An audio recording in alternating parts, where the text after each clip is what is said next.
Bonjour les graphes et bienvenue à cette nouvelle vidéo. Alors, une vidéo qui est consacrée à justement l'investissement, on va dire, dans tout ce qui est ESG, ISR. Vous savez, ça fait beaucoup de bruit. Alors ça a démarré déjà depuis plusieurs mois, bien entendu, mais de plus en plus, évidemment, puisqu'il y a de plus en plus de personnes qui cherchent à investir dans l'écologie, dans des entreprises voilà, qui ont une certaine éthique, qui ont une gouvernance avec des parités hommes-femmes, etc., dans leur direction. Eh bien entendu, c'est comme toujours la même chose. Vous allez toujours avoir, à partir du moment où il y a une demande, une offre qui va se mettre en face. Et l'offre, c'est les gestionnaires de fonds, c'est les fonds qui vous la font. Donc avec tout un tas de trackers, bien entendu, qui vont qui vont répliquer ces entreprises-là. Et puis derrière, tout un système également, et des gestionnaires de fonds, etc., et tout un système de notation. Alors, bien entendu, pour le moment, ce système de notation, il n'est pas super homogène, mais ça va venir. Ça, je considère que c'est une erreur de jeunesse, qu'on est au tout début, et que petit à petit, on va améliorer justement ce système de notation, aller vers quelque chose d'assez homogène, qui permettra voilà, de bien comprendre un petit peu qu'est-ce qu'il y a derrière chaque notation. Et surtout, ce qui est très important du coup, c'est pour moi, je rebondis en fait par rapport aux mails que je reçois. Bon, d'une part, est-ce qu'il faut investir dans l'écologie, etc. Oui, en effet, on peut vouloir investir dans l'écologie, se dire que c'est l'avenir, se dire qu'il y a des perspectives de croissance. Oui, c'est pas nouveau et pour l'essentiel, je serais déjà tenté de vous dire que le train est déjà parti.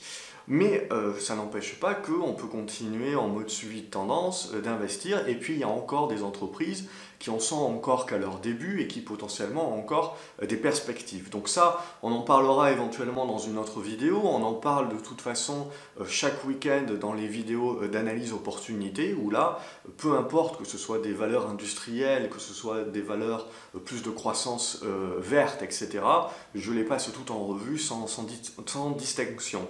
Mais la vidéo d'aujourd'hui, en fait, c'est pour rebondir sur deux choses. Première chose, et idée reçue où on m'écrit souvent, c'est voilà Julien, j'ai envie d'investir dans les entreprises vertes, que ce soit via tracker, via fonds ou en direct sur une société. Du coup, je préfère investir là-dessus parce que moi, mon argent va pouvoir servir à cette société.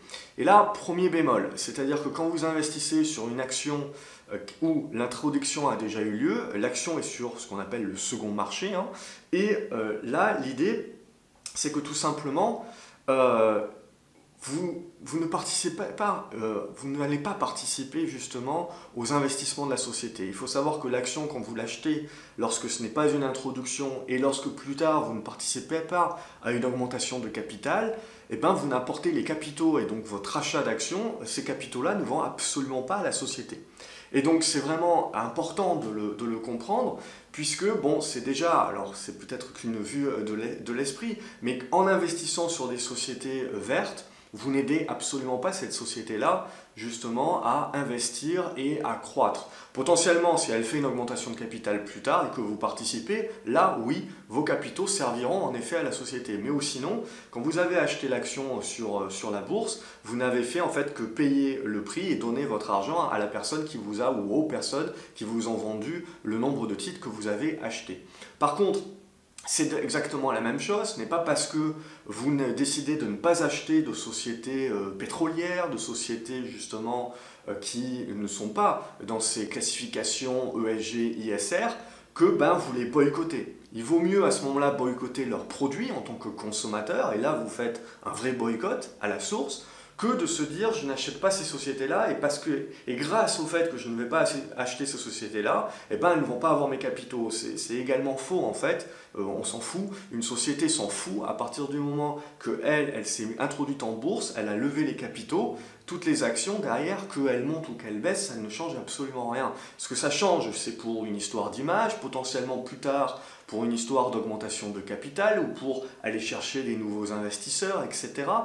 Mais sinon, que la société, et on l'entend souvent, quand le cours d'une société baisse, et on dit souvent les vendeurs à découvert sont en train de tuer la société.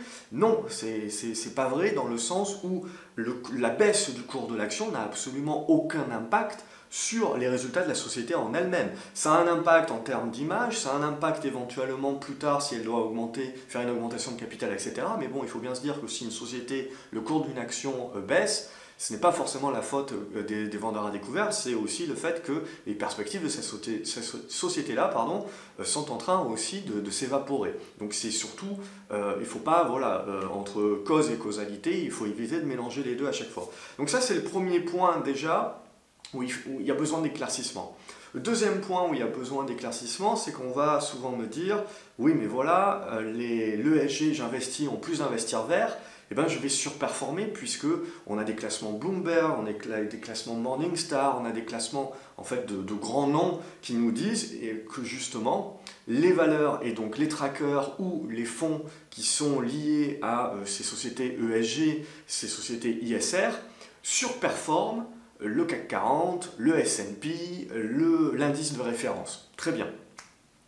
Et si on va regarder un petit peu dans le détail, il faut toujours regarder, je vous l'ai toujours dit, qu'est-ce qu'on vous vend dans ces fonds ESG, ISR? Ben, on vous vend en effet de l'écologie et de la croissance verte, mais pas que. Il y a aussi énormément de semi-conducteurs, il y a énormément de GAFAM. Bref, en fait, on vous vend quoi? On vous vend beaucoup de valeurs de croissance. Et on sort quoi? On sort l'énergie, on sort les industries lourdes, donc on sort en fait tout ce qui est plutôt value actuellement, donc avec des actifs, beaucoup d'actifs tangibles, etc.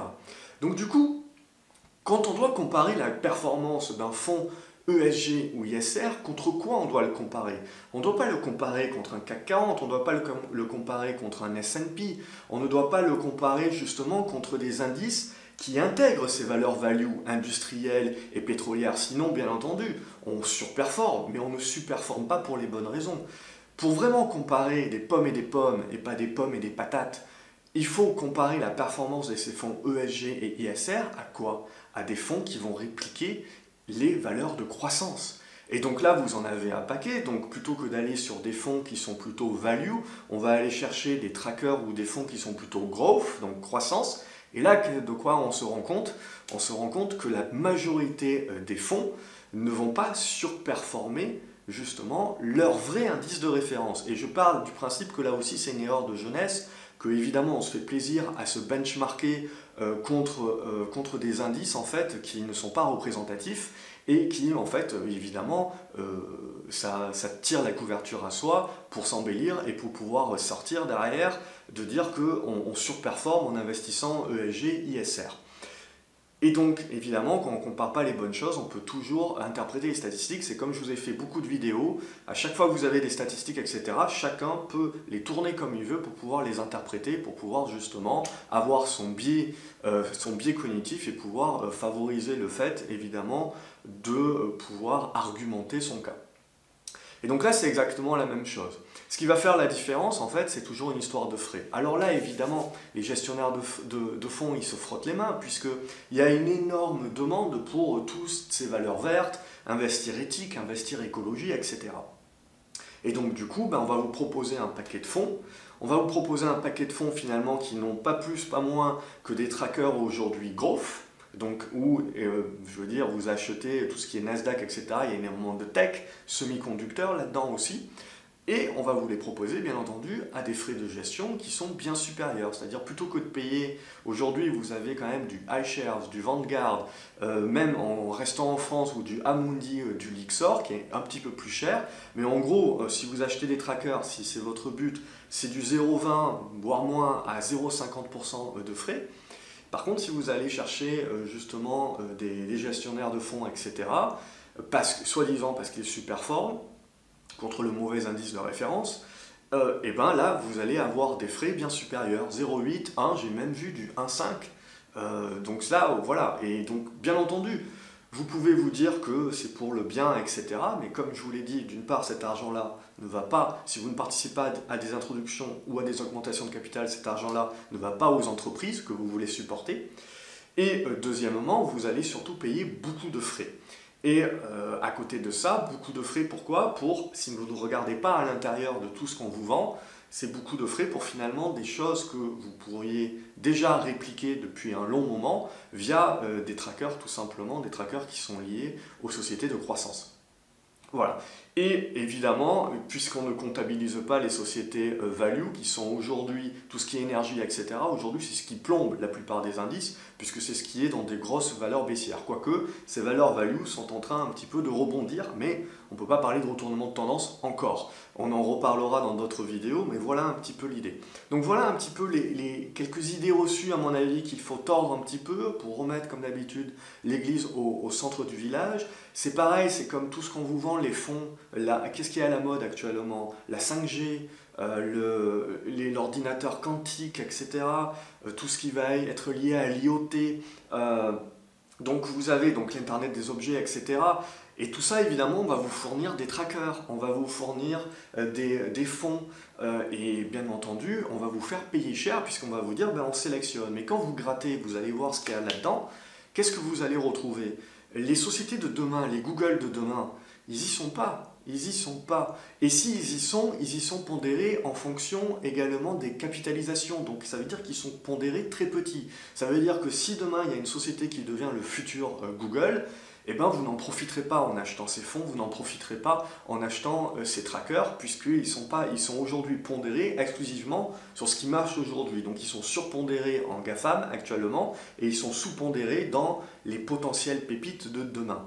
Donc qu'est-ce que vous allez faire finalement? Vous allez payer cher pour pouvoir vous dire je me spécialise. En fait, vous ne vous spécialisez pas, il y a énormément de semi-conducteurs là-dedans, il y a énormément en fait de sociétés GAFAM, des sociétés tech, et donc finalement vous pourriez prendre un tracker Nasdaq ou un tracker Growth, comme on a dit plus tôt, payer 0,2% de frais et avoir strictement la même performance et avoir les mêmes sociétés à l'intérieur, voire même un éventail plus large. Vous êtes donc à ce moment-là plus diversifié. Ça ne veut pas dire qu'à l'avenir, au fur et à mesure où en effet il y a les gros blockbusters qui vont peut-être arriver, et on ne sait pas, détrôner des Google ou quoi, ça prendra certainement du temps, si tant est que ça advienne. Et bien petit à petit, ces sociétés-là, au fur et à mesure qu'elles vont monter, et ben, leur pondération va grimper dans le tracker ou dans le fonds, selon la stratégie du gestionnaire de fonds. Et à partir de ce moment-là, ben, on pourra justement profiter de la hausse. Mais qu'est-ce qui se passe quelque part? Les trackers, un tracker c'est quoi? Ce n'est rien de plus qu'un indice, qu'une stratégie de suivi de tendance. C'est-à-dire, ce qui baisse, on le dégage, ce qui monte, on accumule. Donc c'est que de la stratégie justement de suivi de tendance. Et c'est pour ça que ça marche. Et c'est pour ça clairement qu'on est capable d'avoir des résultats qui sont meilleurs que la moyenne. Parce que c'est vraiment une stratégie où on ne se prend pas la tête. Donc c'est vraiment en mode suivi de tendance. Et cette stratégie-là, en termes de personnes, donc plutôt moindre risque, vous pouvez l'appliquer. C'est exactement la même chose. Donc on accumule ce qui fonctionne, ce qui marche, et on allège, voire on vend complètement ce qui ne marche pas. Et aujourd'hui, la fausse surperformance des fonds ESG, ISR, parce qu'ils ne sont pas comparés par rapport à leur vrai indice de référence, qui est un indice croissance, eh ben, elle est liée justement à ça. C'est qu'aujourd'hui, vous avez énormément de capitaux qui vont s'investir. Toutes ces sociétés-là, justement, sont avec de belles perspectives et donc sont en train de croître, voire certaines sont déjà en hausse exponentielle. Donc par rapport à des secteurs industriels, value, comme la sidérurgie, tout ce qui est métaux lourds, etc., plus derrière pétrole, énergie, tout ce que vous voulez, et ça, tout ça c'est en tendance baissière. Donc concrètement, c'est tout à fait normal aujourd'hui, si on doit comparer ce qui n'est pas comparable, finalement, que vous ayez un fonds qui surperforme l'énergie, puisque bien entendu, on continue d'investir sur ce qui marche pour le moment, et on désinvestit ce qui ne marche pas. Sauf qu'à un moment donné, évidemment, ça se retourne, mais c'est toujours la même chose. Là où un investisseur, lui, qui va chercher de la valeur, qui va chercher à être sélectif, ce que je vous propose, lui, il pourra justement pouvoir solder en fin de tendance ce qui a bien marché et pouvoir se mettre sur ce qui va commencer à marcher pour justement profiter de l'inefficience du marché et avoir sa capacité justement à battre le marché. C'est là justement où on a notre possibilité de battre le marché. Mais pour la plupart d'entre vous qui n'ont pas le temps ou qui n'ont pas la volonté de faire du suivi, etc., tracker, c'est très bien. Gestionnaire de fonds, toujours, il faut faire attention à quoi? Aux frais. Donc ne sautez pas sur tout ce qui vous est vendu comme étant très spécifique, parce que tout ce qui est tracker ou fonds très spécifique, vous le payez. Et en règle générale, il faut toujours regarder ce qu'il y a à l'intérieur, parce qu'en règle générale, ce qu'on vous vend pour très spécifique, ce n'est rien de plus en fait que quelque chose qui est très généraliste. Et donc même dans ces fonds ESG, ISR, c'est très bien d'investir, hein, ne vous méprenez pas, c'est très bien d'investir vert dans les sociétés de demain de croissance verte, etc., éthique, avec des bonnes gouvernances, etc. C'est très bien, c'est parfait. Mais par contre, le nerf de la guerre, c'est de réduire vos frais également et de ne pas justement succomber à tout le marketing. Pourquoi? Parce que là, c'est la folie, hein. Comme tout le monde veut de l'ESG ISR, ben, on va vous en faire de l'ESG ISR. On va vous en faire des fonds X ou Y, etc. sur ça, et des trackers également. Donc là, voilà, ce qui c'est important, c'est de faire preuve de discernement, de justement regarder les frais, et puis regarder qu'est-ce qu'on vous propose pour ces frais-là. Et si vous ne pouvez pas avoir la même chose, et vous pouvez l'avoir avec un tracker growth, par exemple, si c'est vraiment ça qui vous intéresse, et l'avoir à des frais qui sont 2, 3 fois, 4 fois inférieurs. Alors ça peut vous paraître pas grand-chose sur une année, mais croyez-moi, sur 10 ans, 15 ans, 20 ans de performance, ces frais-là, c'est énorme la différence que cela fera sur vos gains potentiels. Donc gardez-le à l'esprit. Voilà, j'espère que cette vidéo vous a plu. Si c'est le cas, n'hésitez pas à mettre un pouce en l'air, à la partager également. Et puis, je vous retrouve dans les commentaires pour savoir ce que vous en pensez, pour savoir, voilà, vous, quelle est votre approche éventuellement. Et si, justement, cette vidéo vous a aidé peut-être à avoir une autre perspective. Je vous souhaite une excellente journée. N'oubliez pas de vous abonner à la chaîne et je vous retrouve à la prochaine vidéo. Salut les graphes!